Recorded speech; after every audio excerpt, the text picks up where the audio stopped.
있다고 그러죠. 하나님, 신을 전혀 모르는, 부정해버리는 그런 사람들이 모이는 클럽이 있다고 그래요. 근데 이 무신론 클럽의 수장이었던 프란시스 뉴포트라는 사람이 있습니다. 근데 이분이 이제는 세상을 떠나는 순간이 됐어요. 그래서 임종시 주위에 모여있는 사람들에게 이분이 이런 이야기를 했습니다. 근데 그 이야기가 매우 충격적입니다. 이분의 한 이야기는 이렇습니다. 나에게 하나님이 없다고 말하지 말라. 나는 그분이 계시고 환한 그분 앞에 서 있다는 것을 느끼고 있으니까. 지옥이 없다고도 하지 말라. 벌써 내 영혼이 그 불길 속으로 들어가는 것을 느끼고 있으니까. 가엾은 사람들아, 나에게 희망이 남아있다고 말하는 것을 그만두어라. 왜냐하면 나는 영원히 가망이 없다는 것을 알고 있으니까.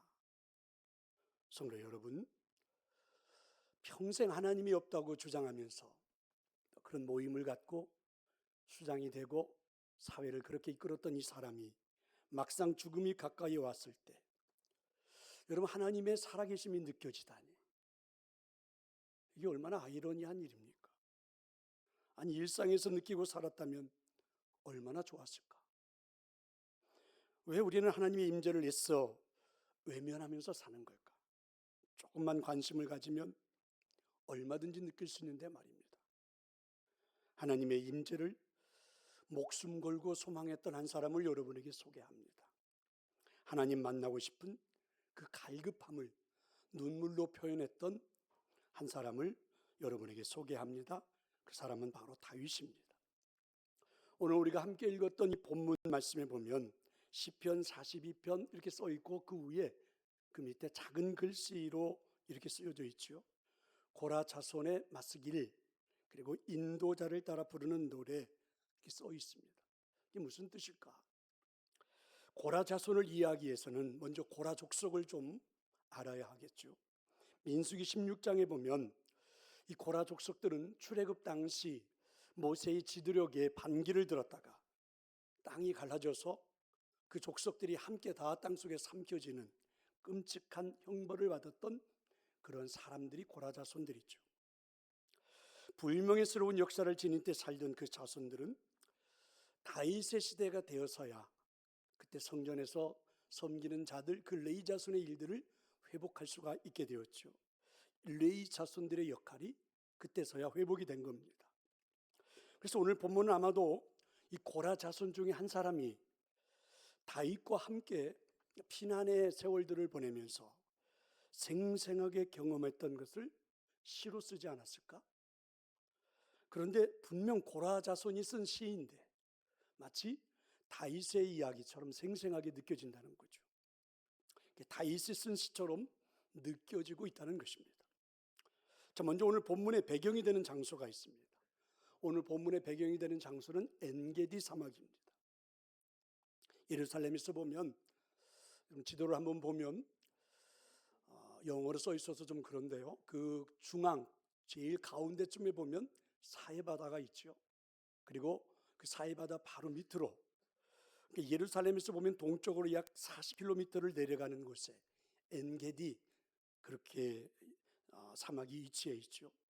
염소들의 세밀한 뜻으로 유대 광야 동쪽 끝에 자리한 요새입니다. 특별히 이 엔게디 이 지역은 사해바다 서쪽에 있는 석회석 벼랑 기슭의 온천에서 흘러나오는 이 폭포수가 있습니다. 그래서 늘 습기가 있으며 유대 광야 지역의 오아시스로 알려져 있습니다. 광야 한가운데, 뺑뺑이 다 광야로 둘러싸여 있는 그 한가운데 저런 오아시스가 있다는 거죠. 엔게디가 처음 성경에 언급된 것은 사울에게 쫓기던 다윗이 이곳에서 오랫동안 숨어 지내면서 굴에서 사울의 옷자락을 베었다는 사건으로 그리고 알려지게 된 것입니다. 저는 여기서 한 가지 흥미로운 것은 이 오아시스가 있는 엔게디로 가려면 이스라엘 땅 어디에서 출발하든지 황량한 광야를 지나야만 한다는 거죠. 재밌지 않습니까? 저 엔게디에 이르려면, 저 오아시스에 이르려면, 그죠? 황량한 광야 같은 그 모든 곳을 지나야만이, 무슨 말입니까? 목이 마르는 갈증을 경험하고 나서야 이 오아시스에 들어갈 수 있다는 것입니다. 사실 생각해 보면 우리들의 삶도 마찬가지가 아닐까? 광야 같은 현실이 언제나 우리에게는 존재하죠. 한 주간도 여러분 그런 광야 같은 인생의 삶을 사는 것이 아닙니까?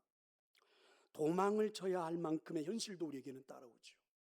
숨고 싶죠. 피하고 싶습니다. 어려움이 있어서. 또 두려움 속에서 떨어야만 하는 현실도 있습니다. 한 주간 어쩌면 그런 걱정스러운 두려운 일들을 경험할 수도 있었을 겁니다.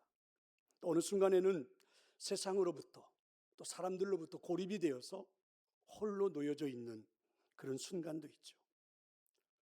근데 이런 우리들의 현실에 오아시스가 존재할까? 이렇게 살아가는 우리들의 인생의 삶에 오아시스 같은 것들이 존재할 수 있을까? 제가 살아본 인생의 경험을 놓고 보면 반드시 존재합니다. 저는 그렇다고 생각합니다.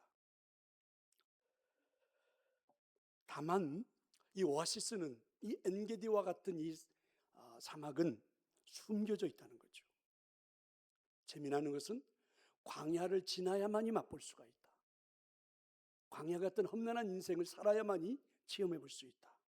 황량한 사막을 걸어야만이 만날 수 있다. 그래서 그런지 오아시스는 우리들의 삶에 숨겨진 것처럼 보일 수 있습니다. 무슨 말씀입니까? 우리가 살아가는 현실에서 오아시스는 잘 눈에 띄지 않는다는 거죠. 잘 보여지지 않는다. 이렇게 느낄 수가 있다는 것이죠.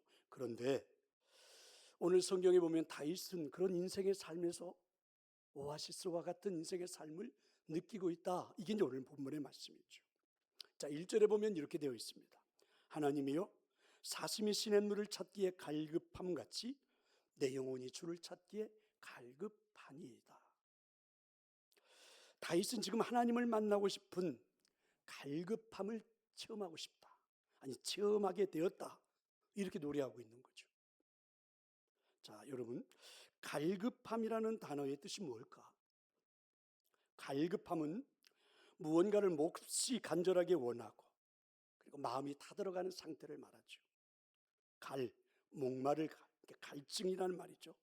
급하다, 절박하다.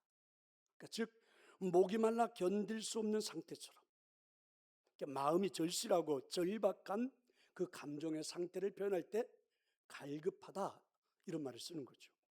여기서 생각해 볼 것은 그러면 다윗에게 이런 갈급함이 뭐냐는 것이죠. 목이 말라 견딜 수 없을 만큼 마음이 절실하고 그리고 감정이 절박할 정도로 그가 원하고 있는 것, 그렇게 기다리고 있는 것, 그렇게 사모하고 있는 것이 뭐냐는 것이죠.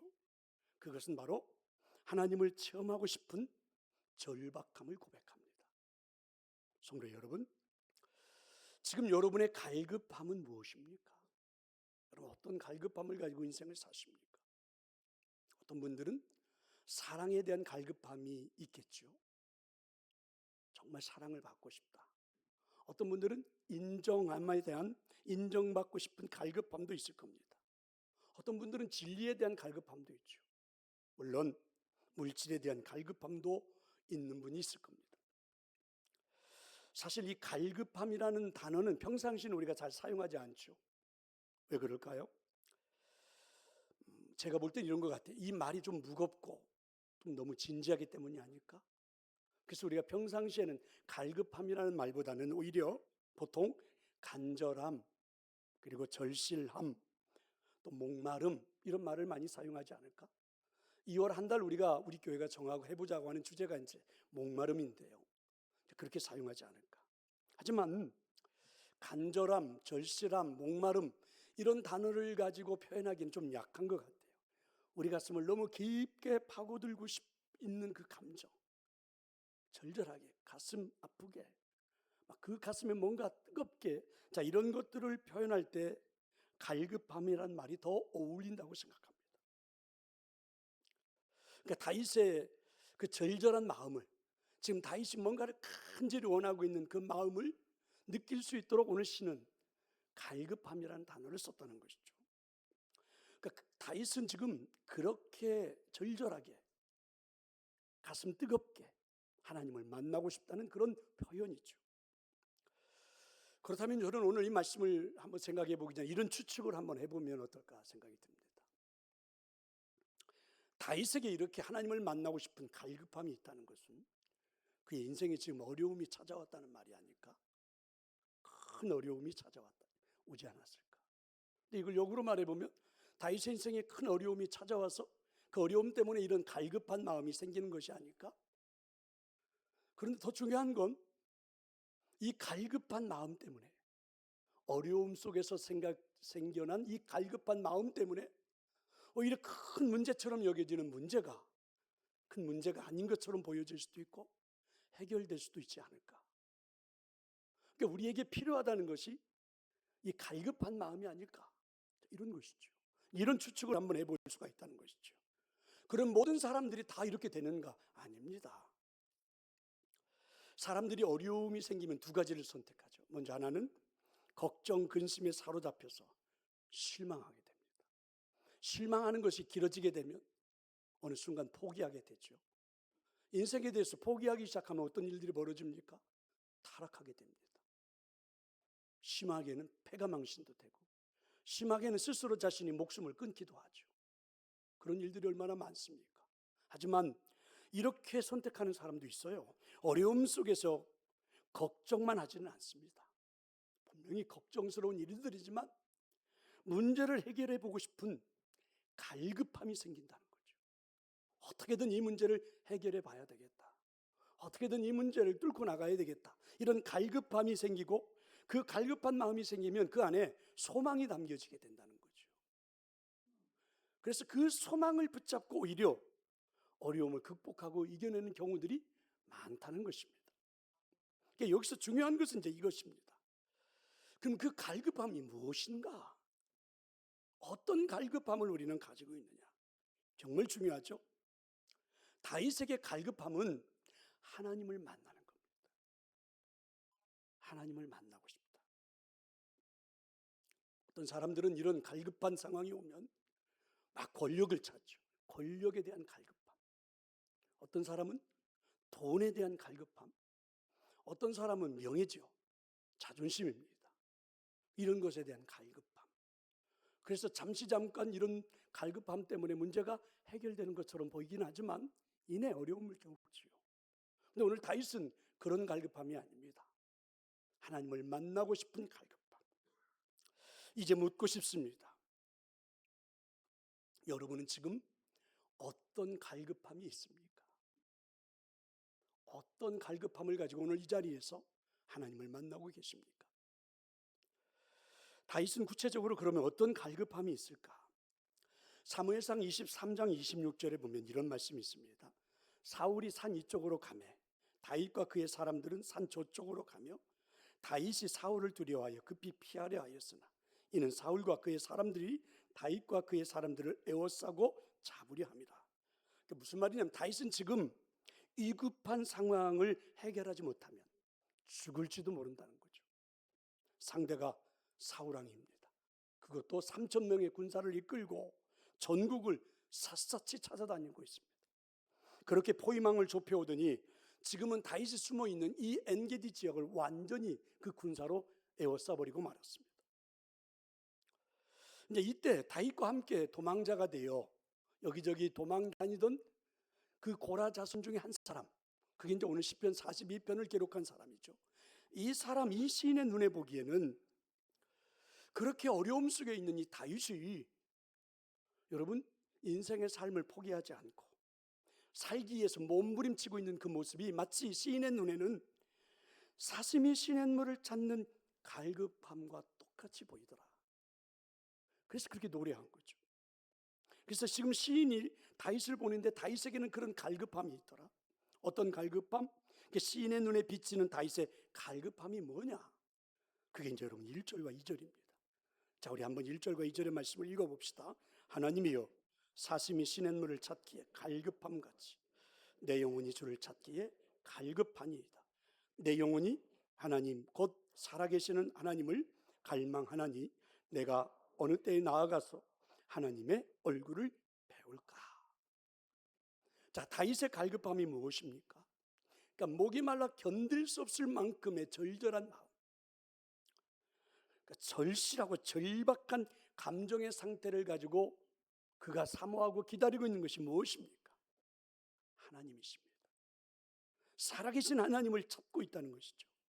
하나님, 살아계신 하나님 만나고 싶습니다. 저는 너무너무 하나님이 필요합니다. 다급합니다. 언제쯤이면 만날 수 있을까요? 자, 이런 내용이죠. 그러니까 지금 다윗의 상황은 그냥 한가하게 누군가와 앉아가지고 하나님이 살아계시냐 안 계시냐, 하나님이 신이 아니냐, 이런 것들을 이야기하겠다는 게 아닙니다. 다윗은 지금 당장 살아서 역사하시는 하나님을 만나고 싶다는 거죠. 지금의 문제를 해결하기 위해서는 그런 생생하게 살아 역사하신 하나님이 절대적으로 필요하다는 거죠. 그런 하나님을 체험하고 싶다는 거죠. 그게 갈급함으로 지금 표현되어져 있는 것입니다. 그러니까 이 부분에서 특별히 고라자손, 이 다윗의 모습을 보고 그리고 시를 기록한 이 시인은 아주 중요한 통찰을 우리들에게 말해주는 겁니다. 우리들에게 필요한 것은 관념적인 믿음이 아니라 생생한 믿음이라는 것이죠. 좀 어려운 말을 썼는데요, 관념적으로, 그러니까 우리가 생각 속에서 논리적으로, 이론적으로 하나님은 살아계시고 하나님은 우리 아버지고 하나님은 전지를만, 이렇게 우리가 생각하는 하나님이 아니라 현실에서 지금 내 삶에서 당장 내 삶의 문제를 해결할 만큼의 살아계시는 생생한 하나님을 만나고 싶다, 그런 것이죠. 3,000명의 군대가 에워싼다 할지라도 살아 역사하신 하나님을 만나면 내 인생의 문제는 전혀 없다, 이렇게 고백하고 있는, 지금 다시는 그렇게 절실하다는 것이죠. 성도 여러분, 우리에게 이런 갈급함이 있습니까? 우리에게 이런 하나님에 대한 절실함이 있습니까? 하나님이면 충분해요 하고 오늘 예배하고 계십니까? 가슴 절절하게 내 감정이 폭발하듯이 오늘 이 시간 예배하고는 우리가 하나님을 사모합니다. 하나님이면 충분합니다. 하나님이면 돼요. 이렇게 우린 고백하고 있는가?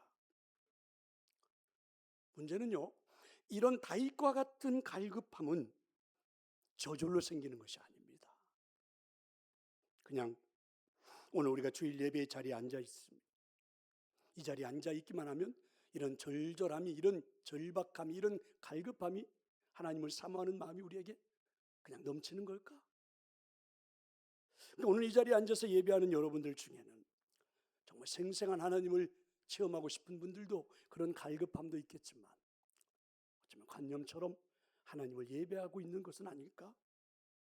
추상적으로 하나님이 살아계시면 좋고, 그렇지 않아도 뭐 그렇게 큰 문제가, 혹시 이렇게 우리가 생각하는 것은 아닐까? 그러니까 다윗은 어떻게 그러면 하나님에 대한 그런 갈급함이 넘쳐나는 것일까? 3절입니다. 한번 읽어볼까요? 사람들이 종일 내게 하는 말이 내 하나님이 어디 있느냐 하오니 내 눈물이 주야로 내 음식이 되었도다. 눈물이 음식이 되었다, 이렇게 표현을 했죠. 여러분, 다윗이 얼마나 울었으면 그런 표현을 했을까? 여러분, 이렇게 울어본 적이 있습니까? 다윗이 정말 얼마나 울었으면 눈물이 한 끼의 식사를 대신할 만큼 이런 표현을 쓸 수 있을까? 그런데 더 힘든 것은 이런 다윗을 보면서 사람들이 비웃고 있다는 거죠. 어떻게? 네 하나님이 어디 있느냐? 이러면서 다윗을 비웃고 있는 거예요. 미치고 팔짝 뛸 노릇이죠. 하나님을 만나고 싶어서 하도 울어, 하나님을 체험하고 싶어서, 생생한 하나님을 경험하고 싶어서 하도 울어 눈물이 음식처럼 되어버렸는데, 그런 다윗을 사람들이 조롱하는 겁니다. 하나님이 어디 있다고 그렇게 우는 거야? 이 바보 같은 사람아, 이렇게 조롱하는 거죠. 나는 분명히 이런 갈급함이 있는데, 그래서 사람들에게 증명할 방법이 없어서 조롱당하고 있는 이 아픔까지도 있다는 것이죠. 그러면 다윗에게 이 엔게디라는 곳에서 있었던 상황이 뭘까? 사무엘상 24장에 보면 다윗이 엔게디에 지금 숨어 있다는 것을 사울왕이 듣고 군사를 일으켜 쫓아온 겁니다. 사실은 엔게디에 사는 주민들이 신고를 했어요.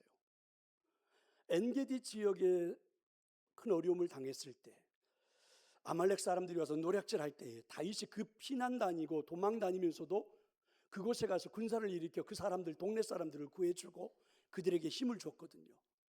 그런데 여러분, 그래서 그곳에 숨어 있는 이 다윗을 이 엔게디 사람들은 사울왕에게 신고를 해버렸어요. 그래서 사람들이 지금 다윗을 잡겠다고 사울왕과 3,000명의 군사들이 엔게디에 내려와서, 그리고 엔게디가 있는 그 지역 전체를 완전히 에워싸버린 겁니다. 그런데 갑자기 사울왕이 뒤가 급해서 굴을 찾아 깊숙이 들어와요. 처음에 보았던 그 굴 속에 들어온 겁니다. 학자들마다 조금씩 다릅니다. 소변, 용변, 대변 이런 것이 급해서 굴 속으로 들어왔다 이렇게 말하는 분도 있고, 너무 지쳐서 잠깐 쉬려고 굴 속에 들어왔다 이렇게 말하는 사람도 있고, 정확하게 어떤 표현인지는 모르지만 어쨌든 굴 속으로 들어왔는데 하필이면 그곳이 다윗과 함께 도망다니는 사람들이 숨어있는 굴 속입니다. 우리 경험이 있죠. 환한 데 있다가 갑자기 어두운 곳으로 쑥 들어가면 앞에 하나도 안 보이듯이, 환한 곳에 있었던 사울이 굴 속으로 들어가면서 굴 속에는 아무것도 보이질 않습니다. 하지만 그 굴 속에 숨어있는 다윗과 도망다니고 있는 사람들은 사울왕이 한눈에 다 보이는 거죠. 그래서 숨어있던 그 사람들이 사울이 혼자 굴 속으로 들어오는 모습을 보면서 그 사람들이 다윗에게 이렇게 이야기하죠. 그게 사무엘상 24장 4절입니다. 함께 있는 사람들이 다윗의 사람들이 이르되 보소서, 도망자들이죠.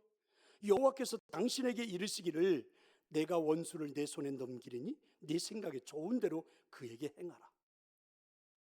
하나님께서 당신에게 이렇게 말씀하시는 겁니다. 지금 이 굴 속으로 들어오고 있는 저 사울, 저 다윗, 저 사울을 당신의 손에 넘기니까 당신이 좋은 대로 행하소서. 바로 지금이 그때입니다. 이것이 그날이다. 이렇게 말한 거예요. 죽이라는 얘기죠. 그런데 다윗이 일어나서 사울의 겉옷자락만 살짝 베었다. 이렇게 되어 있습니다. 다윗은 함께하는 사람들, 도망자들, 같이 하는 사람들의 이야기를 따르지 않았습니다. 그대로 사울을 살려보낸 거죠. 사울이 이제 굴에서 볼 일을 다 보고 밖으로 나갔을 때 뒤늦게 다윗이 따라 나가서 저만쯤 가 있는 사울을 향하여 외치기 시작했습니다. 왕이요, 나는 잘못한 게 없습니다. 당신을 죽이고 싶은 마음이 전혀 없습니다 하고 결백을 외치고, 그러한 다윗의 목소리를 듣고 사울이 뉘우칩니다. 내가 잘못했다. 그리고 오히려 다윗을 축복하고 사울이 집으로 돌아갔습니다. 자, 여러분, 이쯤 되었으면, 다윗이 이만큼 하나님을 신뢰하고 존중했으면 다윗의 인생에 하나님의 역사해야 되는 것이 아닐까? 사람들이 사울왕을 막 죽이려고 할 때에 다윗이 여러분 그 사람들에게 이렇게 말을 했습니다. 사무엘상 24장 5절 6절인데요. 그리한 후에 사울의 옷자락을 뱀으로 말미암아 다윗의 마음이 찔려, 그 사울왕의 옷자락 하나를 벤 것도 다윗은 마음에 찔렸습니다. 그래서 내가 손을 들어 여호와의 기름 부음을 받은 내 줄을 치는 것 여호와께서 금하신 것인데, 사울왕은 하나님이 기름 부어주은 사람인데 내가 하나님이 기름 부어주신 그 왕을 아무리 원수를 할지라도 그 옷자락을 벤 것은 잘못한 거라고 후회를 합니다. 그렇게 하는 것은 하나님께 죄를 짓는 것이라고 다윗은 고백을 하죠. 그렇게 크게 옛날이라고 할 수도 없습니다. 불과 몇십 년 전만 해도 우리나라의 신앙의 선배들은 주의 종을 그렇게 대하는 풍습들이 있었죠. 그때 목회를 했었어야 되는 건데. 다윗은 사울왕에게 보복하지 않았습니다. 자신을 죽이겠다는 사울을 살려주는 거죠. 왜 그렇습니까? 하나님을 신뢰하기 때문에 그렇습니다. 그런데 여러분, 사무엘상 25장 26장으로 넘어가면 사울왕이 또 마음이 변해가지고 다시 다윗을 죽이겠다고 군사들을 데리고 쫓아다닙니다. 다윗은 또 도망자가 되어 쫓겨다녀야 합니다. 때로는 미친 사람 행세도 해야 되고, 아무리 다윗이 신앙을 지키고 굳건하게 하나님을 믿고 신뢰해도 지금 자신이 당하고 있는 어려움이 좀처럼 나아지지를 않는 거예요. 여전히 도망자로 살아야 합니다. 그런 세월이 무려 10여 년이나 흘러갔죠. 그런데 문제는 그렇게 도망자 생활을 하면서도 하나님을 믿고 하나님을 신뢰하고 있는 다윗을 사람들은 바보 같다고 조롱하는 거예요. 더 심각한 것은 다윗이 그렇게 믿고 있는 하나님을 사람들이 조롱해요. 하나님이 어디 계시냐고, 하나님이 살아있느냐고. 그래서 다윗이 얼마나 마음이 무너져 내리는지 모릅니다. 울고 또 울고 울고 또 울고, 얼마나 울었던지 그 눈물이 음식이 되었다고, 그가 흘렸던 눈물이 한 끼의 식사가 되었다고 이렇게 표현하는 거죠. 이런 다윗의 마음을 여러분 아시겠습니까? 이런 다윗의 마음이 이해가 되십니까? 근데 여기서 중요한 것은 다윗도 흔들리기 시작하죠. 도망자의 세월이 10여 년이 흘러가면서 긴 세월이죠. 사람들이 다윗을 조롱하기 시작하고 하나님을 조롱하기 시작하고 하루도 눈물을 흘리지 않고 살 수가 없는 시간들, 이때입니다. 다윗 스스로도 생각해 보니까 과거에는 내 인생에 그렇게 역사하셨던 하나님이 왠지 모르게 지금은 잘 나타나지 않는 것처럼 느껴져요. 그래서 더 힘이 듭니다. 이때 다윗이 고민에 빠지고 깊은 생각에 빠집니다. 그때 다윗이 했던 생각이 이런 것이죠. 지금 나의 삶에서 가장 무서운 것이 무엇일까? 지금 현실에서, 지금 이런 상황 속에서 내가 가장 무서운 것이 뭘까? 깊이 묵상하고 고민한 끝에 내린 그의 결론이 이런 것입니다. 사울왕이 끊임없이 생명을 위협하며 쫓아오는 것이 아니구나. 이 상황이 너무 힘들어 스스로 낙심하고 실망하고 포기할 지경에 이르고 있다는 것이죠. 나를 괴롭히는 사울 때문에 힘든 게 아니고 지금 내가 낙심하고 절망하는 이것 때문에, 그렇게 의지하고 살아 생생하게 역사하시던 하나님을 믿고 살던 내가 하나님을 자꾸 관념적으로만 알게 되면서 이게 내가 문제구나. 그때 다윗은 그 순간 그 자리를 박차고 일어나면서 이렇게 노래했습니다. 그게 이제 5절입니다. 내 영혼아, 네가 어찌하며 낙심하며 어찌하여 내 속에서 불안해하는가? 너는 하나님께 소망을 두라. 그가 나타나 도우심으로 말미암아 내가 여전히 찬송하리로다. 다윗의 절절한 마음이 느껴집니까? 여러분, 갈급함이 느껴집니까? 사실 우리도 가끔은 이런 찬양을 부르지 않았나요? 왜 나만 겪는 고난이냐고 불평하지 마세요. 후렴에 가서 이렇게 말하잖아요. 남들은 지쳐 앉아 있을지라도 당신만은 일어서세요. 힘을 내세요. 힘을 내세요. 주님이 손잡고 계시잖아요. 주님이 나와 함께함을 믿는다면 어떤 역경도 이길 수 있잖아요. 이러면서 우리들도 고백하고 찬양하지 않았나요?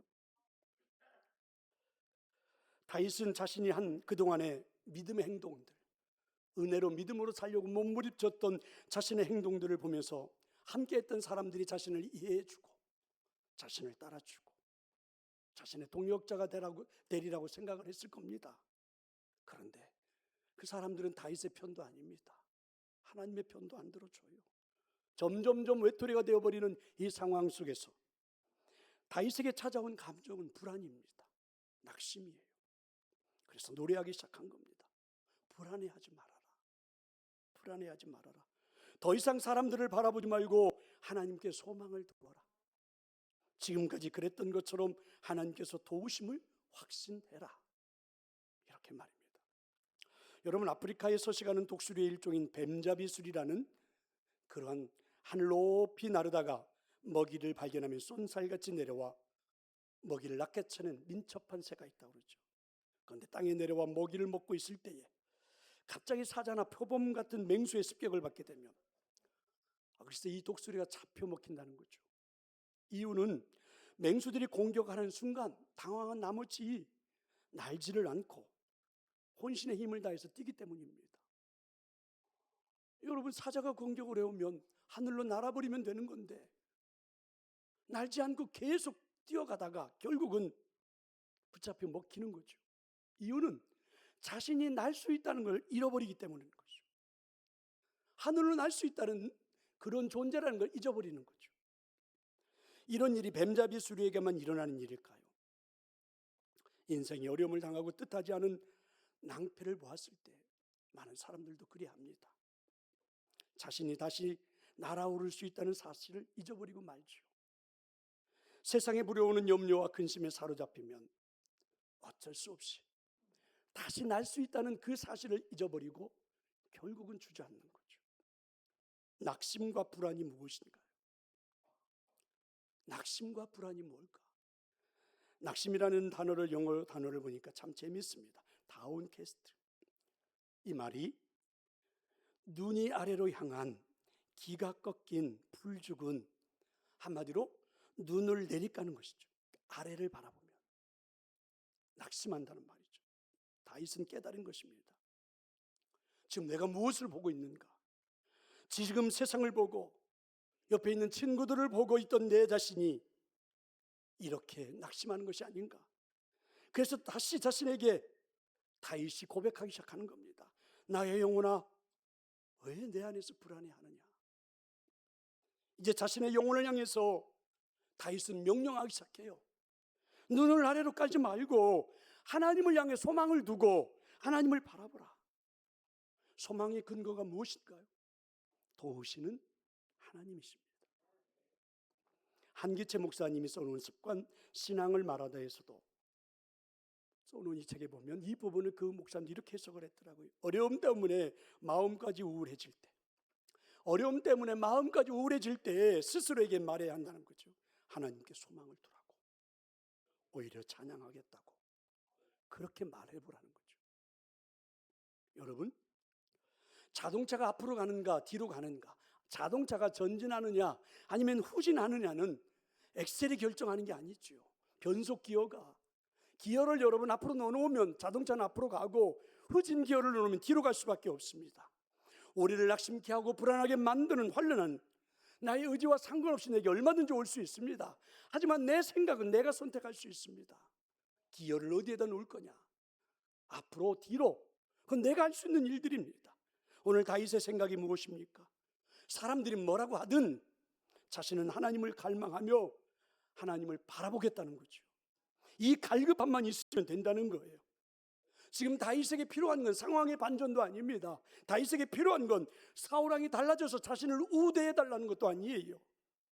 생생하게 살아 역사하시는 그 하나님을 가슴에 품고 싶다는 거죠.